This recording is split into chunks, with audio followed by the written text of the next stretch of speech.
तुम्ही जर मालवणमध्ये येण्यामध्ये इंटरेस्टेड असाल ना तर नक्की हा व्हिडिओ पूर्ण बघा।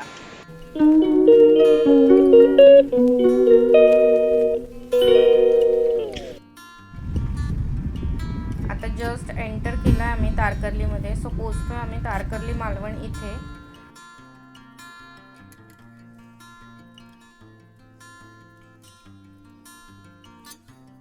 हाय, गुड मॉर्निंग। सो आजचा जो स्पेशल असा व्लॉग आहे तो चालू झालेला आहे आणि थंबनेलवरनं तुम्हाला कळलंय की आम्ही कुठे आहोत किंवा कुठे आलेलो आहोत ते। जर तुम्हाला पण मालवणमध्ये यायचं असेल ना आणि आमच्यासारखं फक्त स्टेकेशन करायचं असेल ना तर मी ज्या हॉटेलमध्ये म्हणजे मी ज्या रिसॉर्टमध्ये आले आहे ना ते मी नक्की रिकमेंड करेन तुम्हाला। आणि त्याची जी टूर आहे, छोटीशी रूम्स वगैरे आहेत त्या पण मी तुम्हाला दाखवून देईन। प्लस इकडे त्यांचं जेवण काय आहे, ब्रेकफास्टमध्ये काय मिळेल किंवा कसं काही ऑप्शन्स वगैरे आहेत, ही संपूर्ण माहिती जी आहे ना ती मी ह्या तुम्हाला व्हिडिओमध्ये देणार आहे। सो तुम्ही जर मालवणमध्ये येण्यामध्ये इंटरेस्टेड असाल ना तर नक्की हा व्हिडिओ पूर्ण बघा। इथे मागे चैतन्य आणि सुरेश। सो आम्ही आलो होतो आमच्या 1 दिवसासाठी म्हणजे 1 नाईट 2 डेज अशा आमच्या छोट्याशा स्टेकेशनसाठी। आमची ॲनिव्हर्सरी होती आणि त्याच्यासाठी आम्ही थोडंसं बाहेर पडायचा विचार केला, थोडंसं रिलॅक्स होण्याचा विचार केला। कारण काम तर आपले नेहमीच असतात, पण थोडंसं आपण माइंड फ्रेश झालं तर आपण नव्याने काम करू शकतो। त्याच्यामुळे आजचं निमित्त पकडून आम्ही बाहेर पडलो आहे आणि खरंच खूप सुंदर बीच आणि खूप सुंदर रिसॉर्ट आम्हाला मिळालेला आहे। त्याचा व्ह्यू पण आहे ना, रात्रीचा जबरदस्त व्ह्यू आहे तो। मी तुम्हाला त्याचे क्लिप्स टाकणार आहे इकडे, कारण रात्री आम्ही स्टे इथे केला होता। आज तर आम्ही इथे नाही आहोत, पण रात्री स्टे इथे केला होता, त्याच्यामुळे मी कालचं सगळं शूट व्यवस्थित प्रॉपर काढून ठेवलं आहे तुमच्यासोबत शेअर करण्यासाठी। आणि खरंच खूप शांत आहे इकडे बघा, अजिबात म्हणजे खूप कमी लोक आहेत इकडे ह्या बीचवरती। दिसतंय तुम्हाला कोणीच नाही आहे। आणि 1 मिनिट, एक खूप चांगली गोष्ट मी तुम्हाला दाखवते इथले। हे बघा, बीचवरती क्लिनिंगचं काम पण सोबत चालू आहे। सो तुम्ही जर या बीचवरती किंवा कोकणातल्या कुठल्याही बीचवरती किंवा कुठेही जाताय ना तर हेच एक गोष्ट आपल्याला करायचं आहे की आपल्याला कचरा बीचवरती टाकायचा नाही आहे, जेणेकरून आपण नेक्स्ट टाइम परत जेव्हा येणार आहे तेव्हा आपल्याला असा सुंदर, शांत आणि मस्त असा समुद्र मिळणार आहे। बघा किती छान वाटतंय। आता सकाळचे 8 वाजलेत आणि आम्ही इथे आहोत बीचवरती। मागे तुम्ही बघताय इथे रिसॉर्ट आहे बघा, इथे जाण्याचा रस्ता आहे, हा इथून जाण्याचा रस्ता आहे। इथे त्यांचा पूल आहे आणि त्याच्या मागे बॅक साईडला असे रिसॉर्ट्स आहेत। सो त्याच्यामध्ये पण काय काय त्यांची व्हरायटी आहे रूम्समध्ये वगैरे मी तुमच्यासोबत शेअर करेन।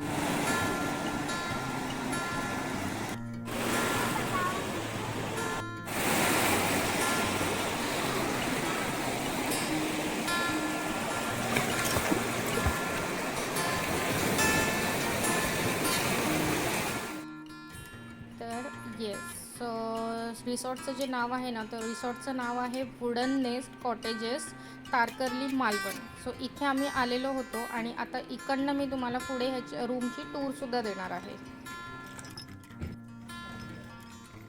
सो इथून जाऊया रूममध्ये। इथे वाळू आहे सगळी, कारण बीच टच आहे ना कॉटेज, त्याच्यामुळे वाळू सगळीकडे कॉटेज सोडून बाहेर तुम्ही पडलात की वाळू आहे।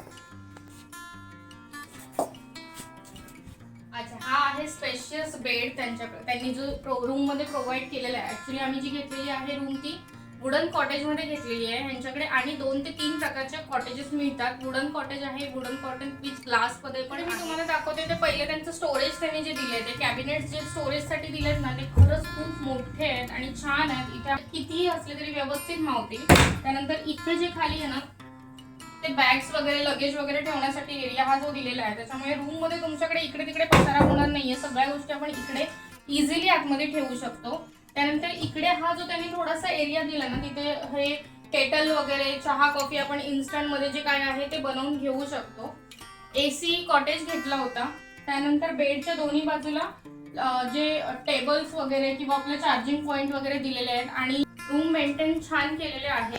सो तुम्हाला सुद्धा जर मालवणमध्ये यायचं असेल आणि अशा वुडन कॉटेज वगैरे जर मध्ये राहण्याचा एक्सपिरियन्स घ्यायचा असेल तर मी ह्या जो रिसॉर्टला आहे तो रेकमेंड करेन तुम्हाला नक्कीच. आणि ह्याचा ॲड्रेस किंवा ह्याचं लोकेशनचं मॅप हे मी तुम्हाला डिस्क्रिप्शन बॉक्समध्ये नक्कीच प्रोव्हाइड करेन. आता आहे ह्या रूमचा आणि माझा फेवरेट पार्ट, तो म्हणजे ह्या पडद्या पलीकडे. सो ह्या पडद्याच्या पलीकडे काय आहे ते मी तुम्हाला दाखवते.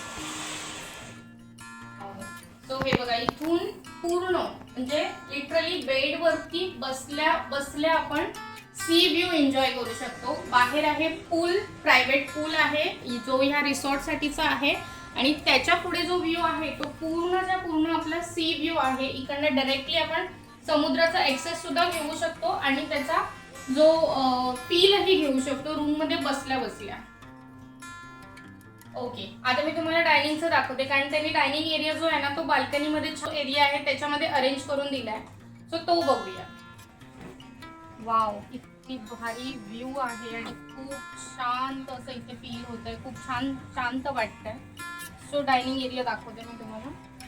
अशी बऱ्यापैकी मोठी स्पेशियस अशी बाल्कनी दिली आहे त्यांनी आणि त्याच्यामध्ये असं सेटिंग अरेंजमेंट केली आहे. सो आपण इथेच रूममध्येच बसल्या बसल्या आपण नाश्ता म्हणा किंवा लंच म्हणा, डिनर म्हणा, काहीही हवं असेल तर आपण इथे सुद्धा मागवून एन्जॉय करू शकतो. अदरवाईज सेकंड ऑप्शन जो ह्या रूमसाठी दिलाय त्यांनी तो म्हणजे बाहेर. आता इकडे बाल्कनी सोडून जी बाहेर वाळू आहे त्याच्यामध्ये सुद्धा त्यांनी टेबल्स आणि खुर्च्यांची अरेंजमेंट करून दिली आहे.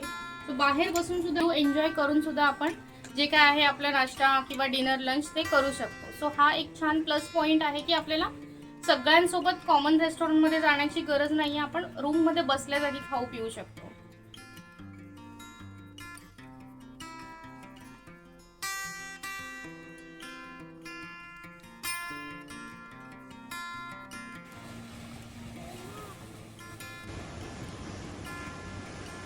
तुम्हाला पण जर माझ्यासारखं रिलॅक्सेशनसाठी बाहेर पडायचं असेल तर मालवण तारकर्लीमधलं हे रिसॉर्ट जे आहे ना, वुडन नेस्ट कॉटेजेस, हे रिसॉर्ट मी तुम्हाला नक्की रेकमेंड करेन. तुम्ही पण नक्की विजिट करा एकदा.